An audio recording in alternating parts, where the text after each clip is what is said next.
அல்லேலூயா. காரணம் என்ன? நேர்வழியா, கடினமே இல்லாம, கஷ்டமே இல்லாம ஆண்டவர் நடத்தின பாதை. அல்லேலூயா, அல்லேலூயா. குழப்பமா வந்திருந்தா நாம் அந்த காரியத்திற்காய் கதறி இருப்போம், போராடி இருப்போம், வேதனைப்பட்டிருப்போம், அநேக நாட்கள் ஆண்டவர் சமூகத்தில் உபவாசித்து காத்திருப்போம். அப்படி கடினமான வழியிலே நாம் வந்திருக்கிற காரியங்களை நாம் மறக்க மாட்டோம். ஆனால் நேர்வழியாய் நடத்தின பாதையில ஆண்டவர் செய்த நன்மைகள், ஆண்டவர் செய்த ஆச்சரியங்கள், ஆண்டவர் நமக்காய் திறந்து தந்த வழிகள், ஆண்டவர் நமக்காய் செய்த ஆச்சரியமான காரியங்களை நாம் சிந்திப்பது இல்லை. அல்லேலூயா சொல்லுங்களேன். ஆனால் வேதம் என்ன சொல்லுகிறது?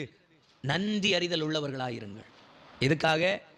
உங்களுக்கு தெரிஞ்ச பாதையும் சரி, தெரியாத பாதையும் சரி, நீங்கள் பலவிதமாய் போராடி பெற்றுக்கொண்டதும் சரி, போராடாம நேர் வழியா உங்களே அறியாம நடந்து வந்த அற்புதமான வழிகளானாலும் சரி, தேவன் சொல்லுகிற காரியம் அவருக்கு நீங்கள் நன்றி சொல்ல கடமைப்பட்டிருக்கிறீர்கள். அல்லேலூயா, அல்லேலூயா. எலியேசர் ஆபிரகாமுடைய தேவனுக்கு நன்றி சொல்ல வேண்டிய அவசியம் இல்லை. காரணம், ஒருவேளை ஆபிரகாம் அறிந்திருந்தது போல ஆபிரகாமுடைய தேவனை அவன் அறியாதவனாய் கூட இருந்திருக்கலாம். ஏனென்று சொன்னா குறிப்பிட்டு சொல்லுகிறான். அப்படின்னா, ஆண்டவரே என்னை நடத்தினீரே அதுக்காக நன்றின்னு டைரக்டா சொல்லாம அவன் சுத்தி வளைச்சு எங்க சொல்லுகிறான்? நான் வந்த காரியம் எந்த பிசகலும் இல்லை, எந்த குழப்பங்களும் இல்லை, எந்த கவலையும் இல்லை, எந்த ஸ்தோத்திர அங்கலாய்ப்பு இல்லை, நேர் வழியாக நான் வர வேண்டிய இடத்துக்கு சரியா வந்தேன். சத்தமா சொல்லுங்களேன். அல்லேலூயா. தெரியாத பயணம், அறியாத ஊரு, ஆபிரகாமுடைய குடும்பத்தை அறியாத நபர்.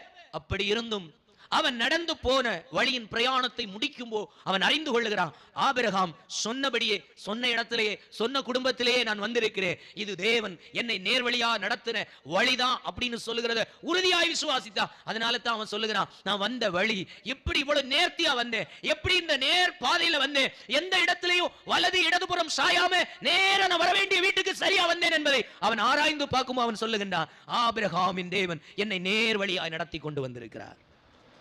அல்லேலூயா.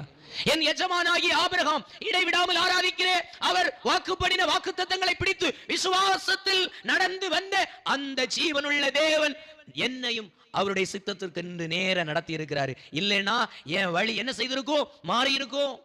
என் வழி இந்த நேரத்தில் முடிக்க வேண்டிய வேலையை இன்னும் பல மாதங்கள் எடுத்திருக்கலாம், பல வருடங்கள் எடுத்திருக்கலாம், பலவிதமான இழப்புகளை சந்தித்து இருக்கலாம். ஆனால் எலியேசர் சொல்லுகின்றான், அவை ஒன்று என் வாழ்க்கையில வரல, நேர் பாதையில் நடத்தினார். சத்தமா சொல்லுங்களேன்.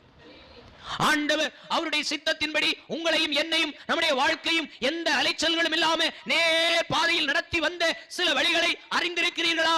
அவைகளுக்காக அதிகமாய் தேவனுக்கு நன்றி சொல்லுங்கள். அதை தேவன் நம்மில் எதிர்பார்க்கிறார். சத்தமா சொல்லுங்களேன்.